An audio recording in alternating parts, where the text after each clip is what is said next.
Good afternoon. The respected Honorable Dato Shri Najib Tun Razak, Prime Minister of Malaysia, respected Honorable Shri, the Prime Minister of the Republic of India, respected ministers, dignitaries, ladies and gentlemen. On behalf of the Times of India Group and the Economic Times, it's my honor and privilege to extend to you all a very warm welcome to the Asian Business Leaders Conclave. Our special thanks to the esteemed chief guests, the Honorable Malaysian Prime Minister and the Honorable Indian Prime Minister, for extending their support towards making this conclave a grand success. It's the inaugural edition of this very important initiative, and the encouraging participation from across Asia strengthens our confidence that we have taken the right first step towards creating a platform that can help achieve the dream of a boundaryless Asia. At the outset, I believe that the timing for this conclave couldn't have been better. We are witnessing an important economic phenomenon of Asia emerging from the shadows of the West to develop and sustain itself as a significant economic entity, which the entire world and the globe is looking up to. The unification and cooperation which we have seen in the last decade in an otherwise highly volatile trade and business environment makes Asia as the next cornerstone of trade in the world. From the Middle East to the Indian subcontinent, to Southeast Asia and the People's Republic of China, economic cooperation and trade amongst Asian nations is arguably at its highest levels in history. And it is the multilateral cooperation amongst the nations that has paved the way for business leaders to navigate any political and socio-cultural differences to build Asia as one of the most sought-after business destinations. With the region slowly cementing its positions as one of the most lucrative destinations to set up new businesses and establishing itself as the gateway to major economies of the region, there is a renewed business interest from across the world to make their presence felt here. When we looked at countries beyond India to host the inaugural edition of the Asian Business Leaders Conclave, Malaysia came out as the preferred destination because it is at the cusp of one of the most radical transformations in its history. The changes are evident in political, public, and more importantly on the business front, with Malaysia ramping up its efforts to achieve the Vision 2020. It is strategically located in the heart of Southeast Asia, offering a cost-competitive location for investors intending to set up offshore operations.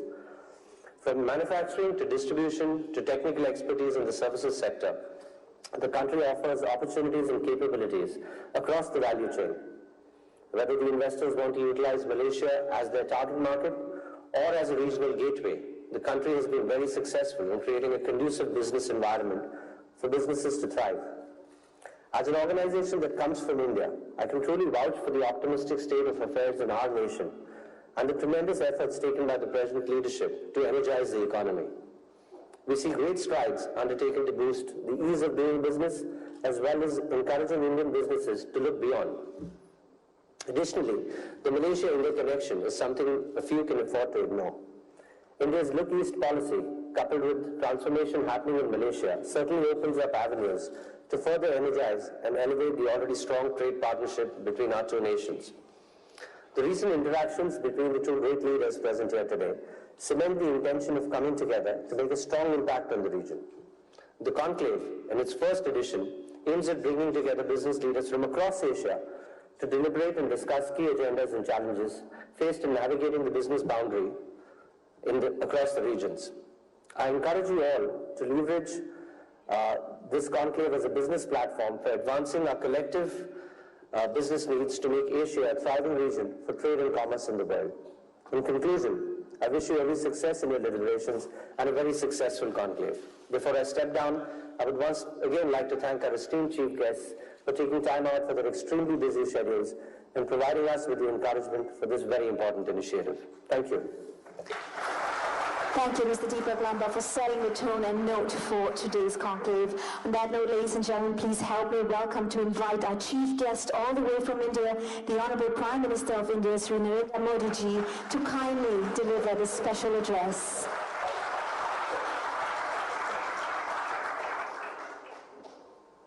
His Excellency Dato Sri Mohammad Najib ji, Honorable Prime Minister of Malaysia, members of the management of Economic Times, business leaders, ladies and gentlemen, it is a great pleasure to jointly inaugurate the Economic Times Asian Business Leaders Conclave 2016 with His Excellency, the Prime Minister of Malaysia.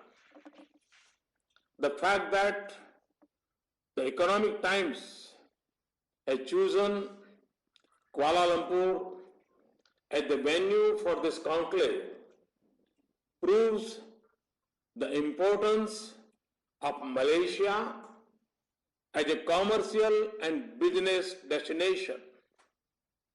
My best wishes for the conclave. Friends, under the leadership of His Excellency, the Prime Minister of Malaysia is moving towards its goal of achieving developed country status by 2020. It has also shown resilience in coping with the global economic situation. The timeless ties between India and Malaysia are reinforced by the presence of a large Indian community. The recent symbol of our historic links is the Toran Gate in the heart of Kuala Lumpur, which connects two great nations and two great cultures. In recent times, we have forged a strategic partnership. My visit to Malaysia in November last year served to reinforce this strategic engagement across a range of areas. Close relations with Malaysia are integral to the success of our Act East policy. India's initiatives, including a project development fund and line of credit, have given a huge flip to India-ASEAN cooperation. Friends, the leaders of ASEAN countries have led effort for better integration among the countries of the region. These initiatives to bring the business leaders of Asia together is therefore very, very timely. I've said on many occasions that the 21st century is the century of Asia. Asia, where there are hands to work, homes to consume, and heads have the humility to learn. Despite unfavorable and uncertain global economic environment, the growth prospects of the Asian region have been a ray of hope remain bright. Friends, India is currently witnessing an economic transformation.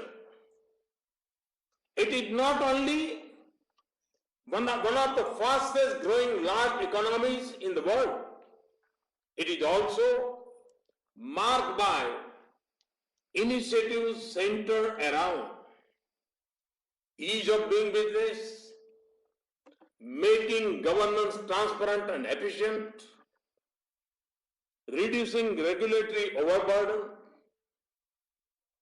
presently cleaning the system from black money and corruption is very, very high on my agenda.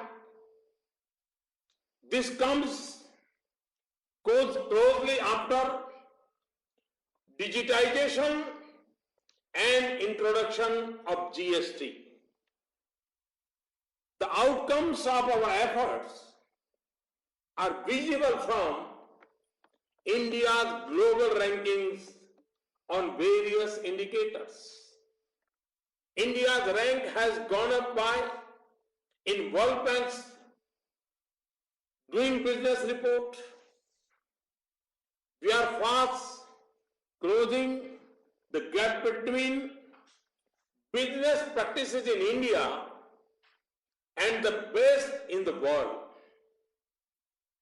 We are ranked third in the list of top prospective host economies for 2016-18 in the World Investment Report 2016 released by UNCTAD. Our rank improved by 32 positions in World Economic Forum's Global Competitiveness Report 2015-16 and 2016-17.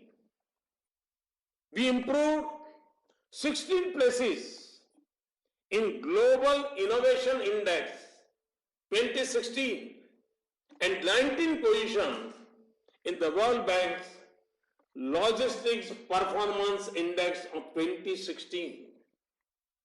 We have opened up new sectors for FDI and enhanced caps for existing sectors.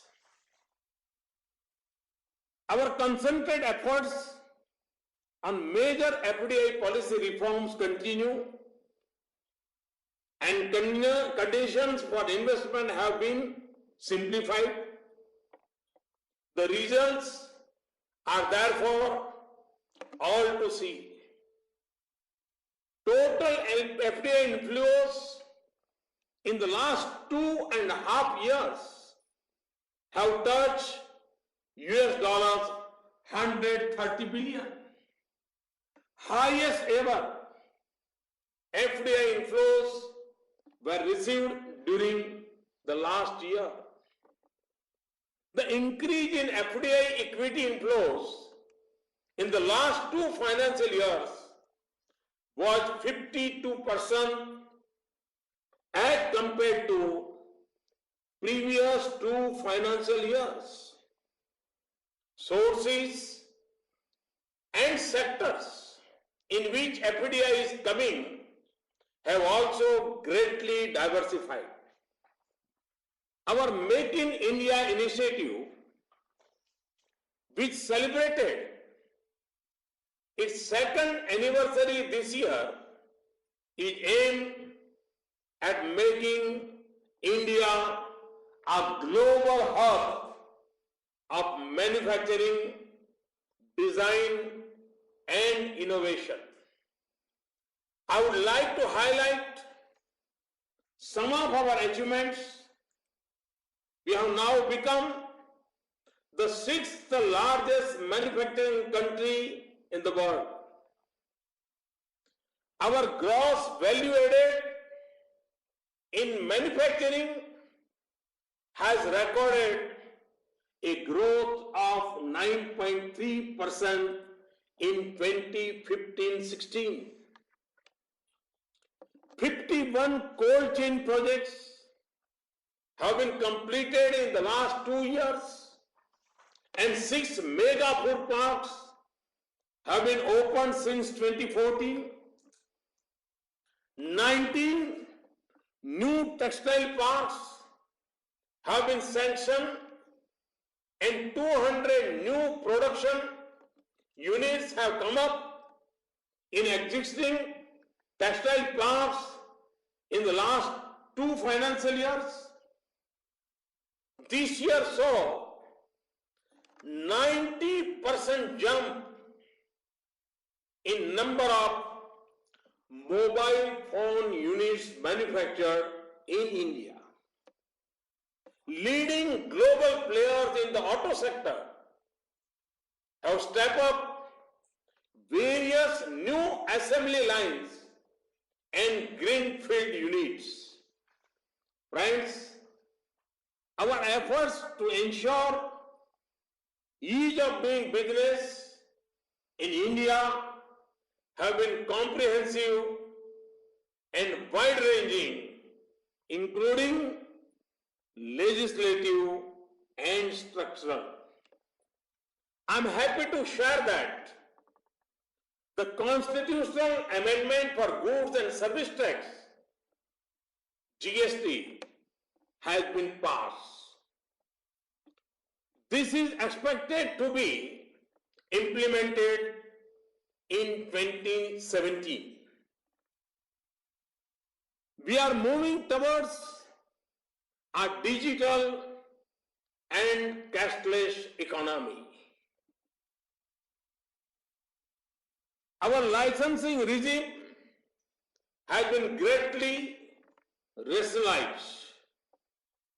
We have launched single window interface for registering a business, exim clearances, and labor compliances.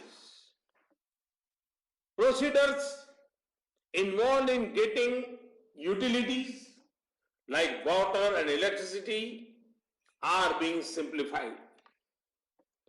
An investor facilitation cell has been created to guide and assist the investors. Our partnership with the state governments has also enhanced considerably since the launch of Make in India. In association with the World Bank, the states were ranked on the basis of their business policies and procedures on agreed parameters in 2015. This was further expanded in 2016. We have adopted for the first time ever a comprehensive national intellectual property rights policy to lay out future roadmap for intellectual property. We have also taken major steps to kickstart the process of creative destruction. We are making it easier for companies to restructure and exit. The enactment and implementation of the Insolvency and Bankruptcy Code is a crucial step towards ease of exit in India. New commercial courts are being set up to fast-track resolution of commercial disputes.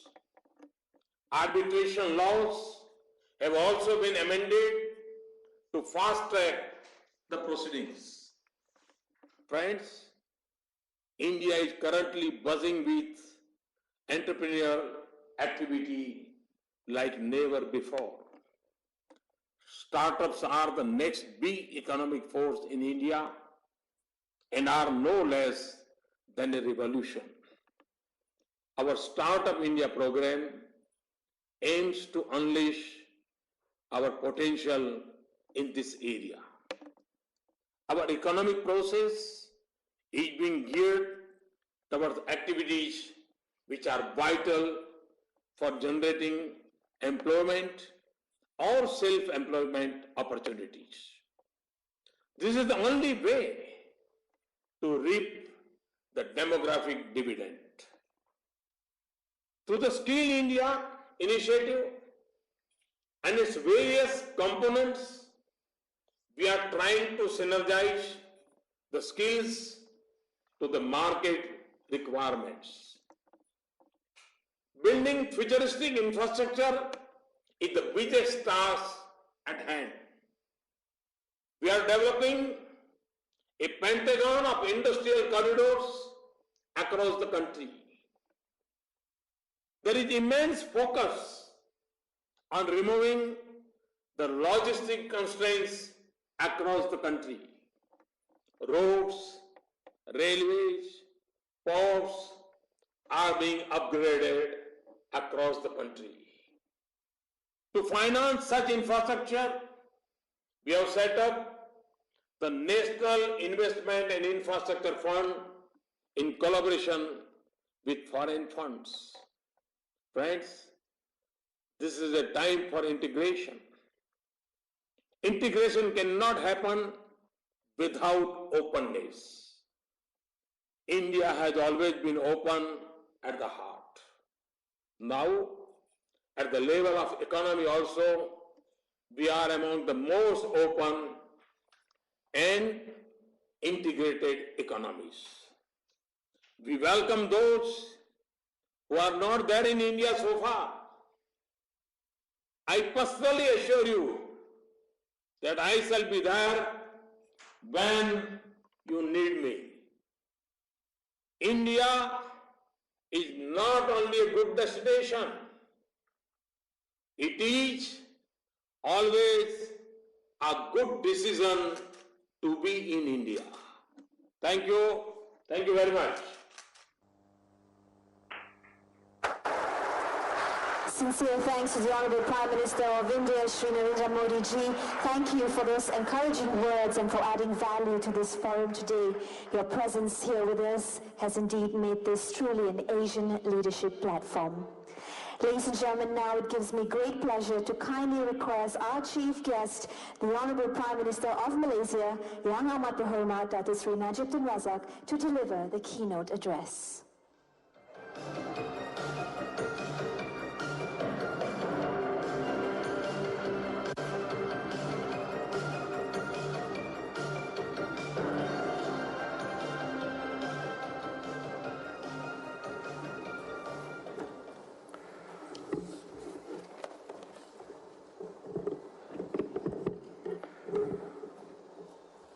Assalamu alaikum and a very good afternoon. Prime Minister Narendra Modi, Prime Minister of India, Minister Datuk Seri Mustafa, High Commissioner, Mr. Deepak Lamba, President Times of India Group, distinguished participants, guests, ladies and gentlemen. First of all, let me thank both our counterparts in other Asian governments and the organizers for inviting me to join you at this inaugural edition of the Economic Times Asian Business Leaders Conclave. To many viewers on Facebook and the Indian News Network who are watching this live event, namaste.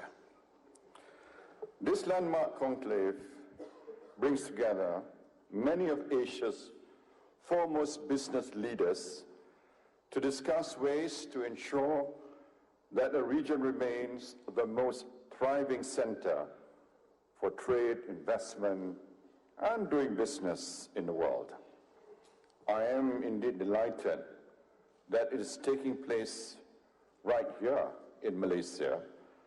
For by choosing Malaysia as a venue, this conference is recognizing that from manufacturing to distribution to technical expertise in the services sector, this country offers opportunities and capabilities across the value chain.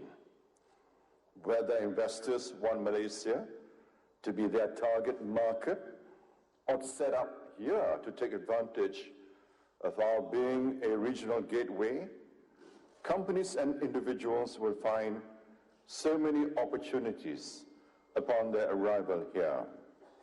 We are a politically stable country with a well-developed legal system and attractive incentives for investors. Our economic fundamentals are sound. We posted growth of 4.3% in the third quarter this year. Unemployment and inflation are low, and gross national income has nearly doubled since 2010.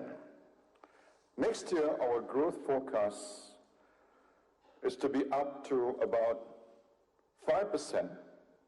Favorable prospects are ahead, and the time is right for business and political leaders to come together to support Malaysia's role in building a more unified and resurgent Asia. Ladies and gentlemen, this conclave could not have come at a better time, for Indo-Malaysian relations are at a historical high. Over the last few years, they have been enhanced by our agreement to form a strategic partnership between India and Malaysia, the Malaysia-India Comprehensive Economic Cooperation Agreement.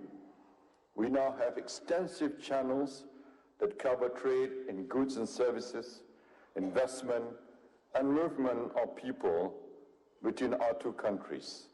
They add to the benefits brought by the ASEAN-India Trade in Goods Agreement, further facilitating two-way trade, services, investment, and economic relations in general. We have also made important strides in our bilateral relations in a range of areas, including defense and security, as well as in the social and cultural scenes. During the visit, my friend, Prime Minister of India, Prime Minister Modi, to Kuala Lumpur in November 2015, in conjunction with the ASEAN East Asia Summits, we agreed to take further steps to enhance our relations. Our focus was on building a well-rounded partnership, and it was made clear during our talks that Malaysia is at the core of India's Act East policy. Those talks were warm, comprehensive, and wide-ranging. And I was truly delighted that Prime Minister Modi and I were able to jointly inaugurate the Torana Gate in Brickfields as a symbol of our friendship.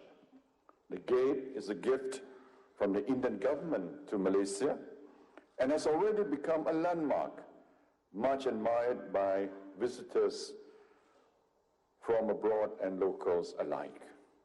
It was erected in the area known as Little India because it was amongst the earliest settlements by the Indian community in Kuala Lumpur.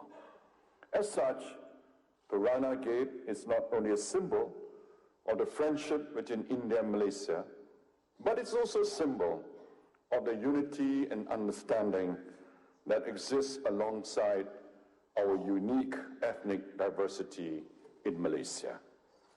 Ladies and gentlemen, there is great depth and history to the relationship between India and Malaysia. India has been Malaysia's largest export destination in the South Asian regions ever since 1998. From 2003 to 2015, trade increased by more than fourfold. Last year, Malaysia's trade with India amounted to nearly 47 billion ringgit, an increase of 3.5% from 2014. In that same year, India was Malaysia's 10th largest trading partner, 7th largest export destination, and 12th largest import source. And Malaysia was India's 14th largest trading partner, 19th largest export destination, and 15th largest import source.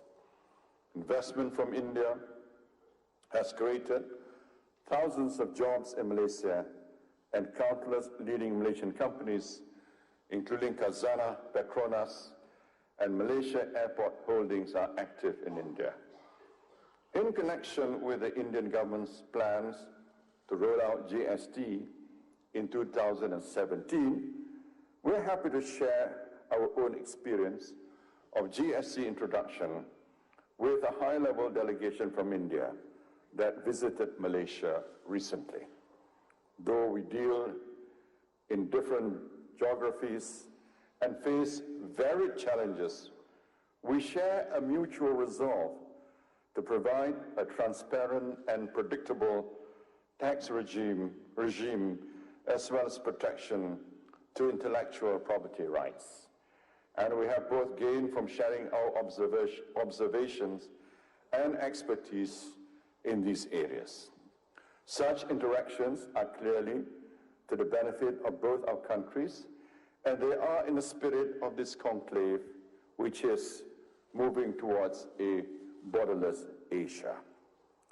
Ladies and gentlemen, as well as the dialogue mechanism at the ministerial and official level, we are also cooperating closely on counter-terrorism matters. We are united in condemning terrorism in all its forms and manifestations. Malaysia is willing to share the integrated de-radicalization module for terrorists with other countries, including India. I myself have long experience of working with the Indian government, both in my past capacity as Defense Minister and as Prime Minister, to bolster our fight against the common threats we face. Tactical measures like these to ensure continuing cooperation on the security front are an important part of maintaining and building trust and confidence and turning the strategic partnership we signed into a reality that protects both our people. Ladies and gentlemen, it has often been said, and I agree with what Prime Minister Modi has just reiterated, that the 21st century is set to be the Asian century. In many ways, this is already a reality, and we're seeing the construction of new institutions and frameworks that have come from Asia. We have been formulated by Asians or are based on our continent.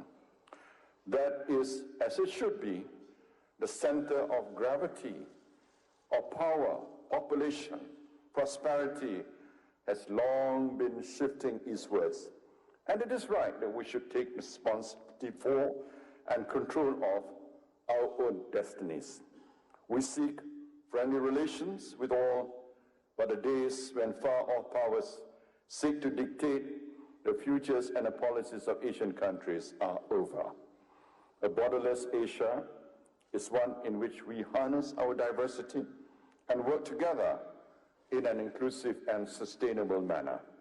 It is one in which we rely on our own innovation to create new technologies, foster our own talent, and set new global standards for corporate governance, productivity, and dynamism. We have youthful and increasingly well-educated populations. We are blessed with many resources, and even in these challenging times for the world economy, we have still been maintaining growth rates that are the envy of Europe and the West. We need to take the next steps to forge stronger inter-Asian ties, to capitalize on what we have in common, to learn from each other, to share best practices, and seek new ways of collaborating to the benefit of all. I'm sure over the next 2 days you will have many fruitful discussions, and that this conference will make a meaningful contribution to Asia being the torchbearer of the global economy in the decades ahead. Ladies and gentlemen, as I come to a close, I would like to highlight the upcoming 25th anniversary of ASEAN-India dialogue relations in 2017. We will fully support events and activities that India is planning to hold in Malaysia as part of the celebrations commemorating this important milestone. I also look forward to visiting India next year to further strengthen the strong ties we have forged together.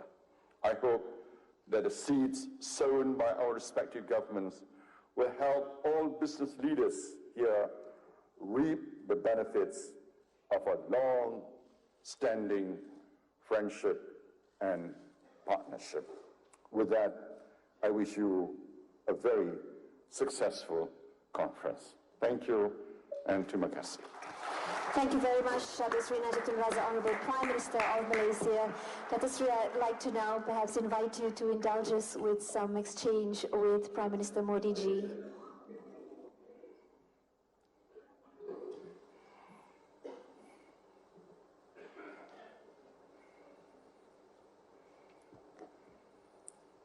Prime Minister Modi ji, are you able to hear us?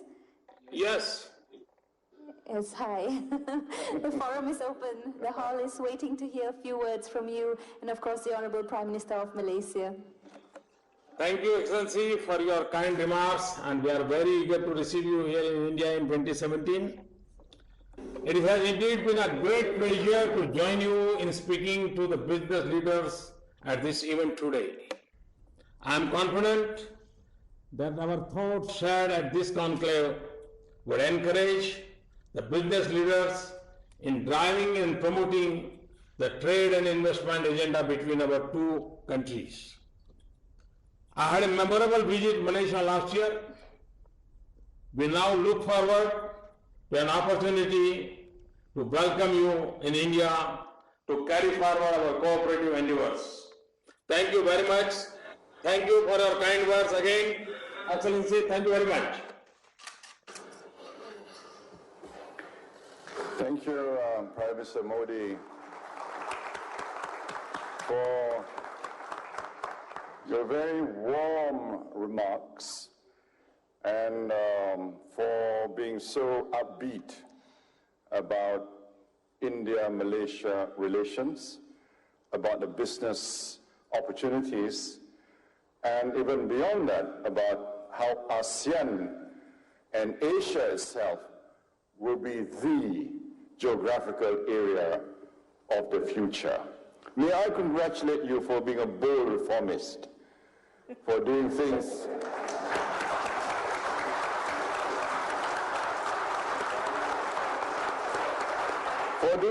that a lesser mortal would not have attempted, I think.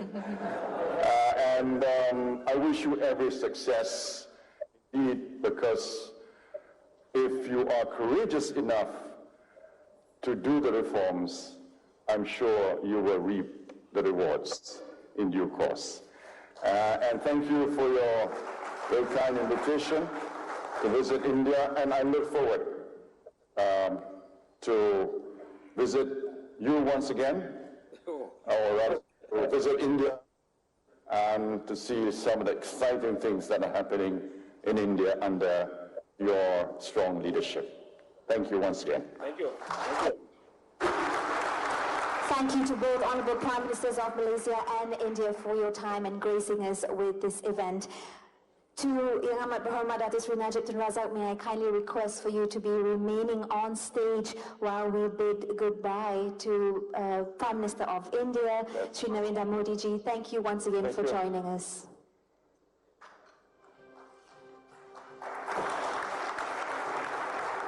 Ladies and gentlemen, may I kindly request on stage to join our Prime Minister, Mr. Deepak Lamba, and His Excellency, the Indian High Commissioner to Malaysia, Mr. T.S. Tirumurti, to join the Prime Minister on stage for the unveiling of the Coffee Table Book for the Most Influential Leaders of Asia 2016.